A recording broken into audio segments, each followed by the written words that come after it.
Yo, what is up, everybody? I'm back. So this video is going to be basically a second to the video I uploaded about Louis Rossmix. There was some confusion in the comments, and I just wanted to set the record straight because it is a very serious thing that I do want to cover. So what I'm talking about when I talk about rights to repair, it's not the fact that you will be penalized or labeled as a criminal if you do. Like, of course, anybody can repair anything. It's just Apple right now is monopolizing the repair industry when it comes to their own device, which is not good because it is a legal right to have a right to repair for any device, either it be iPhones, laptops, cars, anything. You yourself have the right to repair. And what Apple is doing, what started is, it started with the iPhone 7. This home button right here, this home button, if you were to break this and you tried replacing it, it would pop up on your screen and it would say no Apple home button detected. As soon as you start fix the screen, replace this button, it would pop up as Apple home button not found, and it would give you a option to use a home button on the screen that you can use with the control center. It was stupid. So this didn't function at all. It didn't work. So you technically do not have the right to repair this. Oh my god, these fucking emails. This would be completely useless. It would be as useful as just getting rid of it and not using it and just having a hole in your phone, okay? So that's when it first started. This did not happen with the iPhone 5C. It was so easy to replace a microphone, a home button, because it came with the LCD itself. So all you had to do was replace the screen, which took 5 seconds. Those were the good days. They also had the same issue with the microphone up here. If you were to replace the microphone, you would be fucked. It wouldn't work at all. This, if you were to replace it with a different part that fit this, Apple phone, it would not function at all. It would not work. You have to transfer the LCD, and you have to take out the microphone. You would have to take out the original iPhone button if it wasn't broken and replace it into a brand new iPhone. So that made it very, very annoying to do it. And that's all because every part now is serialized. That means there's a certain number on the phone that will match the logic board, which is the motherboard of the phone. So if it's a different serial number that does not have the original serial number that fit this motherboard, it will not function. You will have a brand new screen that would work.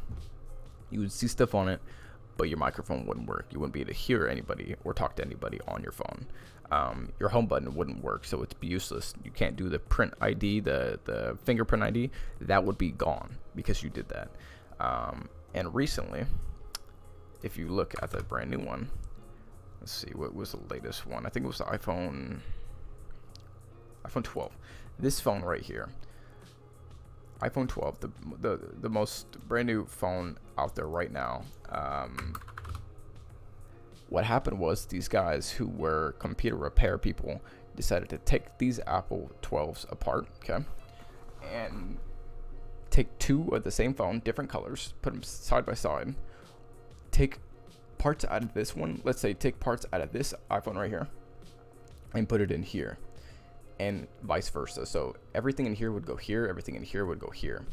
And so basically what happened is it popped up that the camera no longer works, the home button no longer works, the phone no longer works, the Wi-Fi wouldn't connect.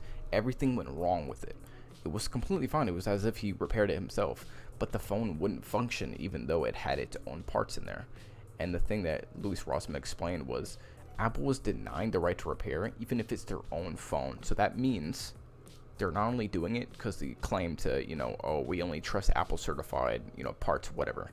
What they're doing is they're denying their own parts. So that trumps what they made a statement about.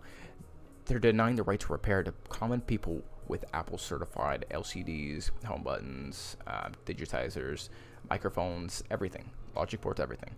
They denied that completely. So that's what I mean by rights to repair, because they did that. They fixed it because of what happened, because of the lawsuit they were going to catch. But this is what I'm talking about, to rights to repair. You can repair a phone, but what Apple's trying to do is monopolize it, and they're trying to tell you, no, you're going to repair it unless it's Apple certified, and we're going to get a chunk of the money if you're doing that.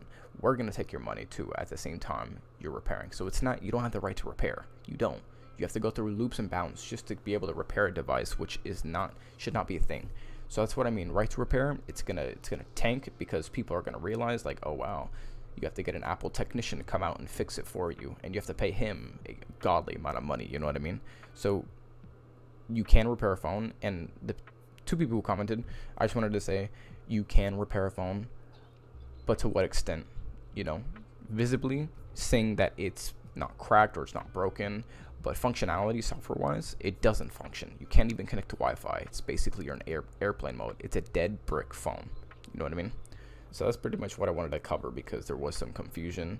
But definitely read up more on it because I swear Louis Rossmann has saved a lot of people from this, because in the future, if you ever wanted to repair a phone, you would have to get an Apple technician, pay $500, which is probably the original cost of the phone, brand new itself. You know what I mean? And he also stated that, you know, soon you're going to have an Apple house and you want to replace a light bulb. Well, guess what? When you replace the light bulb with the same light bulb, your whole house shuts off and you have to get an Apple technician to come out and fix it. So that's where this is going with rights to repair. And a lot of repair companies are dying when they're very, very needed, especially now when everything is remote. You're working from home, you're at school, at home, you're doing online classes at home. You need a computer to function.